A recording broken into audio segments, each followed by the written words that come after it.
Hello everyone, welcome back to my YouTube channel. Today, I would like to continue the audio podcast yesterday.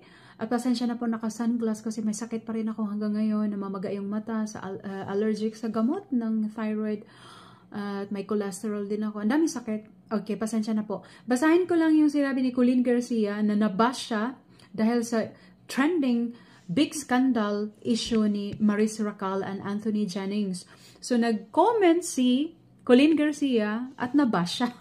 Okay, ito ang sinabi ni Colleen. Hey, just a reminder to focus on what truly matters and not get caught up in other people's issues like what's wrong with Maris Racal. Everyone has their own path and it is best to invest your energy in things that bring you peace and growth. Let's keep the focus on what we can control. Yan ang sabi ni Colleen Garcia. Now, may nag-comment, ito yung sabi ng basher, tell me who your friends are and I will tell you who you are.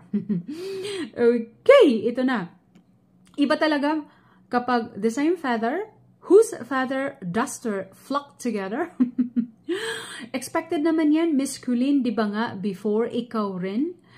While Billy and Nikki Hill are in a relationship, sa Resorts World nag-make out rin kayo. Okay lang yan na super deny, marami namang nakakita sa inyo at hindi na nila maalis sa isip yung nakita nila. Kahit anong ganda ng reminder niyo, kung wala naman sa advocacies, wala sa characteristics niyo ang mga sinasabi niyo, haha, di man kayo mismo makakarma sa pananakit ng damdamin ng iba, di nyo alam sino sa bloodline nyo ang sasalo sa karma. Friendly reminder, what goes around comes around. Yan ang sabi ng basher ni Colleen Garcia. Maalala ko noon, 4 or 5 years yata mag-on si Nikki Hill and Billy Crawford, yung naging asawa ni Colleen Garcia. Minsan kasi nangyayari talaga ang gano'n, no? Dahil hindi kayo destiny. Karamihan sa gano'n yung hindi nga kayo kapalaran, kaya siguro nangyari yun. But because Nikki Hill is classy, educated, elegant talagang ugali niya, wala kang marinig sa kanya. Tahimik lang siya. Pero syempre nasaktan siya doon. So, naging trending issue din yun. Okay, ang masabi ko lang na kung nagawa mo yan noon, kung nagawa mo ang isang bagay at mag-comment ka ngayon sa sitwasyon katulad niyan, may magbabas talaga sa'yo. So siguro, in that case, pagka ganyan, tahimik na lang siguro. Kasi may nagawa din pala si Colleen noon. So parang ang dating is kumampi siya sa ginawa ni Maris Racal. Tapos may nakaalala pa sa issue nila noon ni Billy Crawford, Nikki Hill, and Colleen Garcia.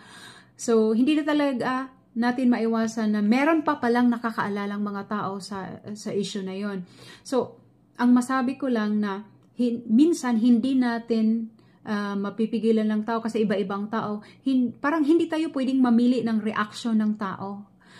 Masaktan ka man, magustuhan mo man or hindi, mag-agree ka man or hindi. So, hindi tayo pwedeng mamili ng reaction ng tao kasi iba-iba ang tao.